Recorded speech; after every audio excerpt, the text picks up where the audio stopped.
The regulations of social assistance permit that SASSA must do what we call regular review processes.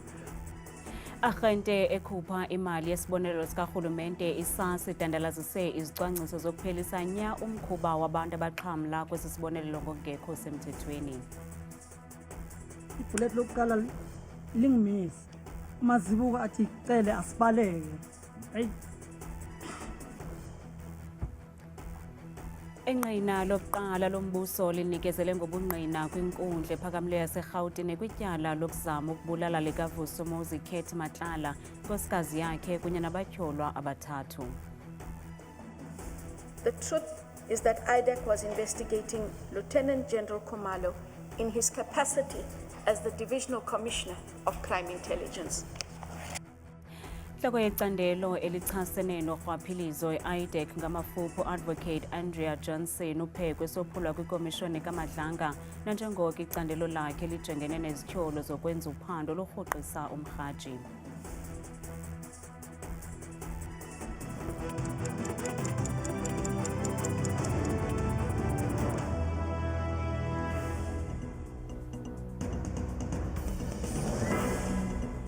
Sinibulise emakhaya kanti andambindodwa andamanophumza sikhumba noyitolikiyo lwimi lwezandla. Namhlanje arhente ejongene nemali yesibonelelo sikarhulumente isasa ibibambe indibano nonondaba nalapho idakance inkqubo yophononongo lwabantu abaxhamla kwimali yesibonelelo sikarhulumente okuze emva kokuba kuqatshelwe ukuba imali ezininzi ezibhaliswa ngabemi beli xa befaka izicelo zemali yesibonelelo zibhaliswa ngondlela mnyama. Ingqonyela yakwa-SASSA ithi baza kuphonononga bonke abantu abaxhamla kwimali yesibonelelo sikarhulumente ukuba ingaba bafumana le mali ngokusemthethweni kusini na. The grant is meant for eligible beneficiaries. Then from time to time, you do find those that are not eligible. And eligible is not really a bad thing. It would be because the beneficiary, as they applied for the grant at the time, indeed, they were not working. Some of them, indeed, they had temporary disability.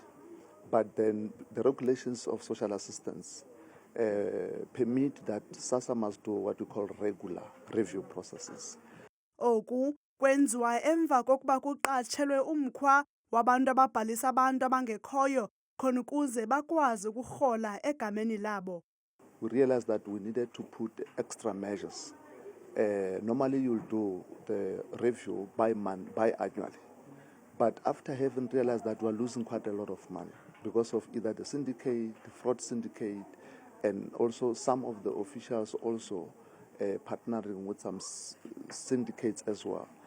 Ukanti kukwafunyaniswa ukuba abemi beli abaninzi barholela abantwana abangazange babe khona kunye nabantu abadala abathi benza umgunyathi banikezele ngeminyaka yabo engeyiyo ngelizama ukufumana le mali yesibonelelo sikarhulumente. You will find that some people are coming with fraudulent documentation of people that don't exist, because you know that older person grant is quite a large amount. It's about 2,400. So they will at least attack that as well. But on the other side of the children's support grant, you find mainly is because people now they are gainfully employed. Oluphononongo kulindeleke ukuba lwenziwe nyanga nenyanga. Phantse wacela kule yabantwana unogada kwinkundla ephakamileyo yaseRhawutini namhlanje njengoko bekhumbula ekwachaza ngesiganeko somnyaka ka-2022 nalapho amadoda amabini nawayixhobe nge-AK-47 aye adubula phakathi eCenturion Golf Estate. uBethwel Mzamo Cele uthi imbumbulu eyayisuka kula madoda yamphosa nje kancinci nogxa wakhe kweli tyala uVusimuzi Khethi Matlala, inkosikazi yakhe kunye nabanye abatyholwa abathathu bajongene namatyala nge-25 naquka ukupheka iyelenqe lokubulala, ukuzama ukubulala, buqhophololo kwakunye nonaniselwano ngemali. uBethwel Cele nongunogada owayephangele ngomhla apho wesiganeko sodubulo eCenturion Golf Estate uthi yena nogxa wakhe baphoswa nje kancinci yimbumbulu neyayisuka kumadoda amabini nawayephuma kwisithuthi esiluhlobo lwe-BMW bedubula abo babeme ngaphandle kweFerrari neGolf R. Okokuqala lokhu Ferrari wehlile kulaba begolf. Then ke kwase kuzofika ke le BM ke lezimanga ke manje BM. Nayifikile yama ingaba mhlambi 3 seconds. I would say 3 seconds. Yeah, 3 seconds. After 3 seconds, hey, yasho le nto mem. Adubula ke labe dubula khona. Then it stood there for 3 seconds now. Uthi zithathu izibhamu eziluhlobo lwe-AK-47 awazibonayo nezaziphethwe ngabarhanelwa nabathi kamva babalekela ngaphakathi kule ndawo agada kuyo. Ukwathe esi siganeko senzeka mayelana necala phambi kwentsimbi ye-12 ezinzulwini zobusuku. Vele kwehle nje abafowethu abayi-2 ukuqala. Bavele behle badonsa ama-AK-47. Firstly kushuthi babona ukuthi ngathi ngibabonile. Ibullet lokuqala lingimisi. Umazibuko athi cele asibaleke. Uvumile ukuba ekuzimeleni kwakhe nogxa wakhe kwanyanzeleka ukuba akhuphe owakhe umkhono wekati. Uthi akasabakhumbuli ebusweni yabarhanelwa. After beqedile omnyethi kulaba abanye kulaba kubona laba abayi-2 abebehlikile ababedubula kulwe golf wathi yifa nja wathi washo ngamshoka yi2 bangena emotweni le abebehamba ngayo bahamba. Ucele ubongoze inkundla ukuba imkhusele ngenxa yokukhonjwa rhoqo ngamagqwetha abatyholwa. Amagqwetha aziphendulele ngelithi bubuvuvu obo. Ummi wase-Democratic Republic of Congo otyholwa ngokuhlasela izizalwane zomlandeli odumileyo we-March and March uMjostana Mjosti Mpele uye wagqiba kwelokuba angasifaki isicelo sakhe sebeyili. uFulgens nimubona uvele kancinci phambi kwenkundla kamantyi yaseThekwini ngale ntsasa ngokuphathelene namatyala amabini okuzama ukubulala. Nimubona utyholwa ngokuhlasela uNomthandazo Mpele oneminyaka engama-43 ubudala kunye nentombi yakhe eselula, kanti ityala lihlehliselwe umhla wesi-8 kuSeptemba. Umrhanelwa akakhange avele enkundleni njengoko bekulindeleke avele izolo emva kokuba amapolisa emgcine kwiziko lonyango ukuze ahlolwe ubume bengqondo. Ufikile ke enkundleni ngale ntsasa kwaye kuye kwafumaneka ukuba uphile qete akaphazamisekanga ngokwasengqondweni. Enye into ephinde yavela kukuba le ndedeba ayiyo yaseBurundi koko yeyase-DRC.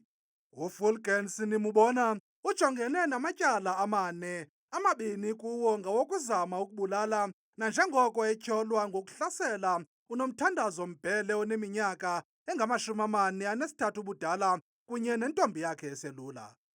Usapho lukaNomthandazo Mpele nolele ngandletyananye esibhedlele sithetha nje ngenxa yomonzakalo wamanxeba luthi luyavuya kuba ede wavela enkundleni umtyholwa. Usuku namhlanje lube impumelelo kuthina amalungu omndeni and liphindela umthobanhliziyo ngoba umsolo uvelile namhlanje. So lapho inkantolo ithe ukumbuza imibuzo echecka ukuthi uphilile yini. So yathola inkantolo ukuthi hayi konke kuhamba kahle kwindoda yamadoda iphile kahle saka. Usapho luthi lifuna ubulungisa nanjengoko umtyholwa lo evuma ngomlomo wakhe ukuba wamhlasela uNomthandazo nentombi yakhe. Okusijabulisile ukuthi konke akwenzile uyakuvuma and uyaphinda futhi ukuthi akadingi ibail uzozimela yena ngoba uyakwazi akwenzile. Waphinda futhi akamdingi ummeli ngoba uyakwazi akwenzile. So ke sithi inkosi inkantolo njengamanje sisehappy ngendlela ekwenzeka ngakhona. Ukanti inkokheli ye-March and March uJacinta Ngobese Zuma uthi kufuneka ukuba inkundla imnike isigwebo esiqatha umtyholwa ngesenzo sakhe esimasikizi. Like njengoba besishilo nje ukuthi vele uyayiphilela saka osekuyimpica abadala ke manje ukuthi ufike kanjani esibhedlela sabantu abangaphilile ngengqondo. And phekwa lokho if ngingacacisa nje lokho mhlambe ukuthi ukuze afike kwakhona enkantolo la ithini size saphusha uIO ukuthi ngeke sifuna ukuthi idodo lize ligcine lifikile la ngoba khona esibhedlela bese bethi bayamdlulisa bamise eFort Napier. Umtyholwa ke ugqibe kwalokuba angasifaki isicelo sebeyile kwaye umantyi ukhuphe umyalelo wokuba asiwe kwintolongo yaseWestville. Uza kubuyela kwakho ke kule nkundla ngomhla wesi-8 kuSeptemba. Inhloko yecandelo eliphanda izenzo zorhwaphilizo i-IDEC ngamafutshane u-Advocate Andrea Johnson uvele phambi kwekomishoni ekhokelwe nguJaji Mbuyiseli Madlanga namhlanje emva kokugula kwiveki ephelileyo de waleqiswa esibhedlele ze akakwazi ukuvela kule komishoni. Uzikhanyele zonke ke izityholo ezibekwa phezu kwentloko yakhe kulandela ukukhankanywa kwegama lakhe ngamangqina aliqela athe avela kule komishoni esithi ungumqobo kwinkqubo yobulungisa. Xeshikweni ubungqina obuphambi kwekomishoni kaMadlanga ibobo bungokubanjwa kwentloko yeziko lezobuntlalo uDumisani Khumalo, uAdvocate Andrea Johnson ucacise ngokubanjwa kwakhe watsho isithi thaca nezizathu athe zizo ezakhokhela ekubeni abanjwe. I would be remiss if I do not dismiss the suggestion that Lieutenant General Khumalo was arrested because he was the coordinator of the Political Killings Task Team in brackets PKTT. This suggestion is anything but true. It is false as it is unfortunate. The truth is that IDEC was investigating Lieutenant General Khumalo in his capacity as the Divisional Commissioner of Crime Intelligence. Kananjalo uJohnson udakance iinkcukacha nezigrogriswa thi wazifumana ngosuku olwandulela olokubanjwa kukaKhumalo. Mrs. IDEC, you and your guys Shabalala, Perumal, Padiachi, and Belochin have went too far. You're going to wish you did not. I think everyone that has the document can read that word. Yes. With us, get body bags ready. Close quote. uJohnson ukwazikhanyela izityholo zokokuba icandelo eliphanda izenzo zorhwaphilizo kwigunya abantu lezotshutshiso i-IDEC ibanjwe ngobhongwane yaye yena unefuthe elichasene nophando kwakunye neenkqubo zotshutshiso nakweliphi na ityala. I have not been directed, encouraged, permitted, or participated in any politically motivated prosecution or investigation against Lieutenant General Khumalo or any crime intelligence official. Ngelixa icele ukungayiphendula eminye imibuzo ngelithi ingamtyabeka ngamafutha inyama engayityanga watsho igxininiso kokuba akakwenzi oko ngenxa yokunyevulela iinkqubo zale komishoni.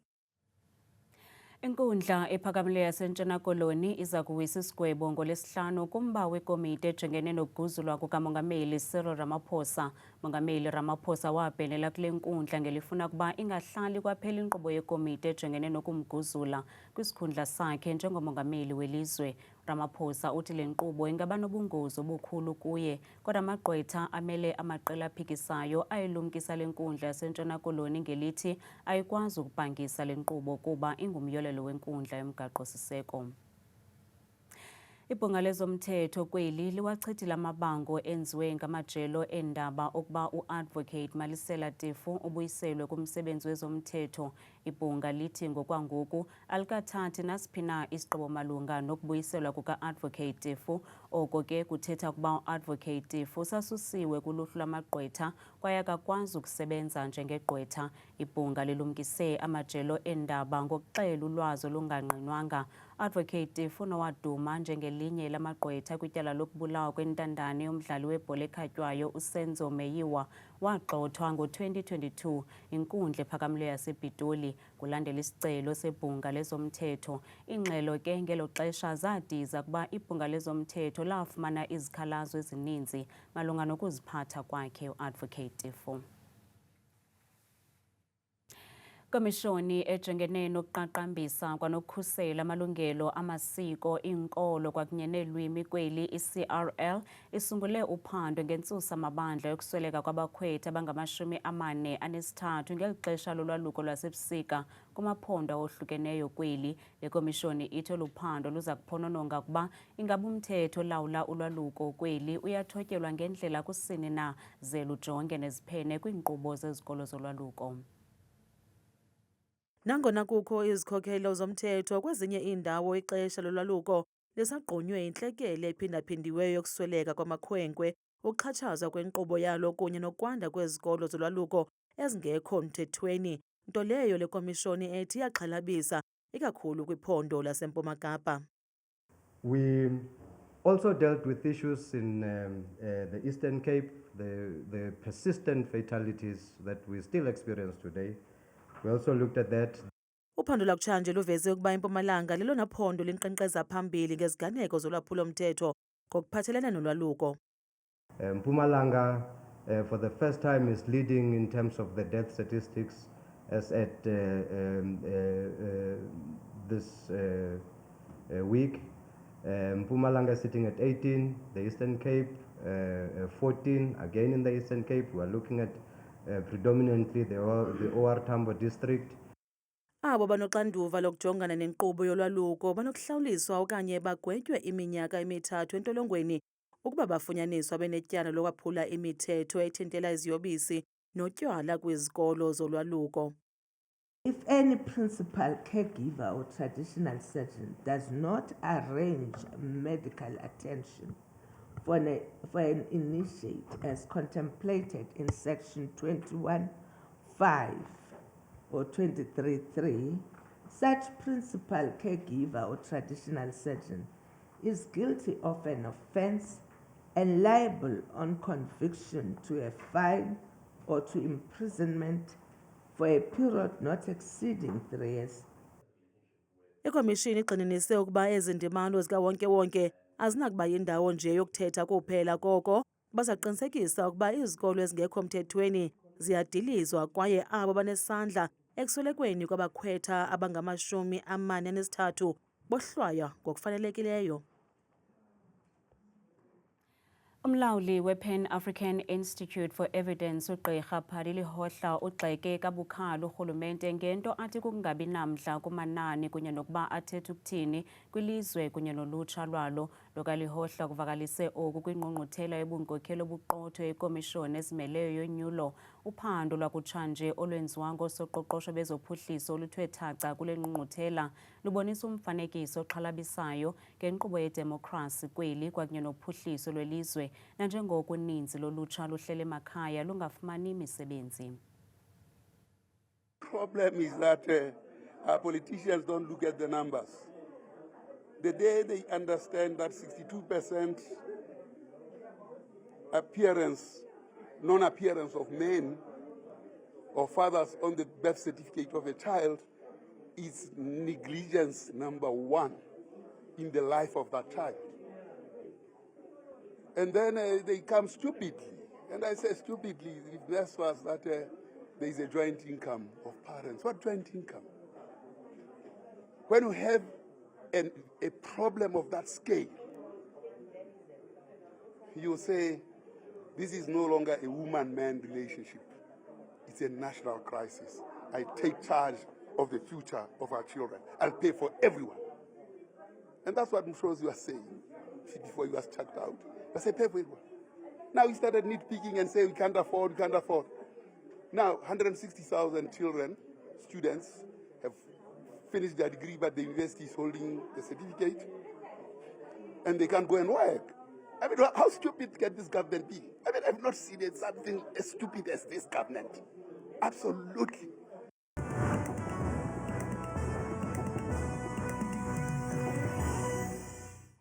Enkosi kakhulu ke kuwe Qwathikazi noMamzangwa ezindabeni ndiyakubulisa nawe mbukeli wam apha ekhaya ndikwamkele ke kwidesika yeMozulu mna ke bethuna igama lam ndikuthabile ke ndiyinzwakazi yabathembu mvanje masiphawuleni yenjenje iMozulu leyo ke mbukeli ngomfanekiso wokuqala nguyagxila kakhulu ke kwiziganeko zamvanje zemvula nomoya kuwo wonke nje uMzantsi Afrika nawe uyabona noko ekhaya incomeka kakhulu imeko phaya komhlaba makucwengile kwindawo ezininzi ezithanda ukuphakama kakhulu apha eMzantsi njengapha kulo lonke futhi lapha koMpumalanga indawo ezininzi futhi KwaZulu Natal nalo lonke futhi iphondo laphaya eLimpopo ngokubanzi ke Mzontsundu masiphawuleni kaloku amaqondo wethu ke okutshisa aphantsi naphezulu sivule ngephondo lokuqala eliphaya nalona ke ephondweni laseMpuma Kapa kwezo ndawo ezininzi ke mbukelo mzonke futhi ezikwintshona namazantsi kolapho kungabande ekuseni phako rhafu ngenxa yokuncipha okuqatha kwamaqondo wabo kaloku aphantsi efikela kaloku kuye futhi -2 ngenxa yengqele ngomso kanti futhi benje kwelapho lapha eFreystata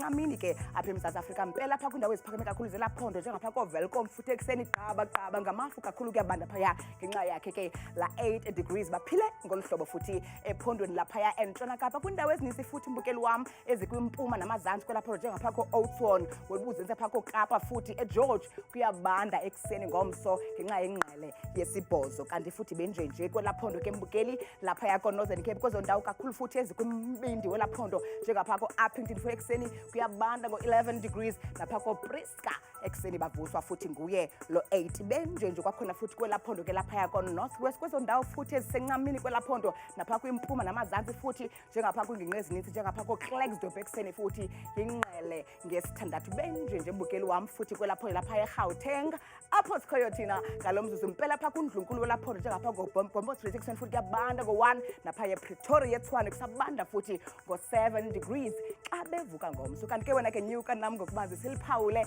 iphondo lapha eLimpopo kwiindawo ezininzi ke futhi ezikumazantsi nentshona phaya kwelaphondo njengapha kooThabazibe ekuseni kucwengile kamnandi phaya ngo-3 degrees napha embindini futhi ePolokwane kusabanda ekuseni ngo-7 kanti ke futhi baphila kanje kwelaphondo ke mbukeli laphaya koMpumalanga ndawo ezininzi futhi ezikumantla kwelaphondo njengapha eMiddleburg ekuseni kungabanda ngenkwankca ka-5 degrees napha koMbombela futhi yabikwa ingqele phaya ko-11 degrees ivume ekhaya ndiyivale ndisonge imozulu ke phondo lokugqibela ke eliphaya kaloku mbukeli kwaZulu Natal kwiindawo ezininzi futhi ezikumazantsi kwelaphondo njengapha eThekwini futhi ziziganeko zengqele phaya kuyabanda ngelashumi elikhatshwa sisine mna ndikuthanda kangaka xesha lemiyoli